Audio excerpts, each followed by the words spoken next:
Abraham came to deal with God, and when Abraham came to deal with God, God did not tell Abraham, oh, Abraham, you came too early. Wait for my son to go and die.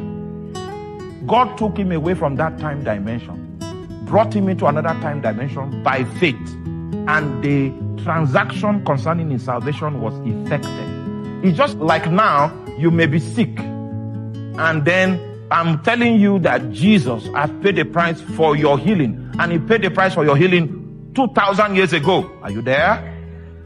If you believe that, it means that you have left the time dimension of your sickness. You have gone back 2,000 years to receive something that took place 2,000 years ago. That's what faith does. It takes you outside of your time dimension into reality dimension. You are a child of Abraham because you came to God on the account of faith to receive from him what grace has made available. According to Exodus chapter 20 verse 3 to 5, the effect of the practice of idolatry in a certain family where people worship idols, worship spirits from the water, worship spirits from the graveyard, worship spirits from the mountaintop, worship spirits from the forest, the result will influence for generation. Now, so what God did in your salvation is that he has equipped you. You've been saved, okay?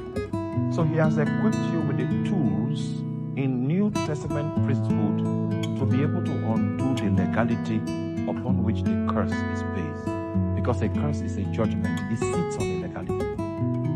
Now you are born again. You have some utensils in the new covenant, one of which is the blood of Jesus.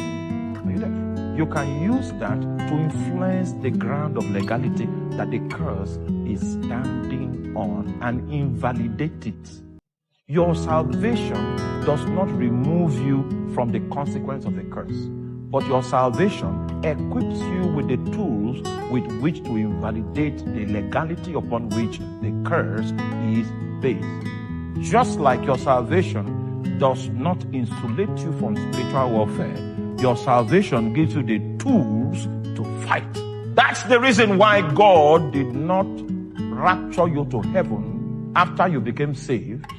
But what God did was that he gave you his spirit so that you can live for him on earth. If God wanted all of us in heaven, the day you say, yes, Lord, you just shout. But when you say, yes, Lord, he gave you his spirit to help you to figure things out where? In time. Every believer, and it's easy for a preacher, a weak preacher, a lazy preacher, to sell the idea that salvation does it all. Because he goes to sleep and he keeps deceiving you until you are 85. Are you there? Good. And I've seen intercessor women that have lived under curses in America till old age because they were not exposed to the truth. Your salvation will not take you away from the influence of a curse, because a curse is a judgment that came from a court of law.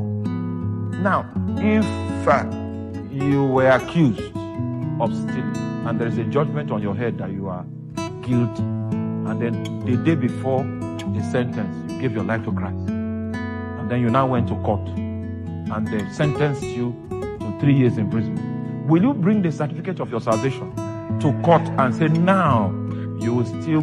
That's not how we solve legal problems. That's not how we solve legal problems. We solve legal problems in a legal way.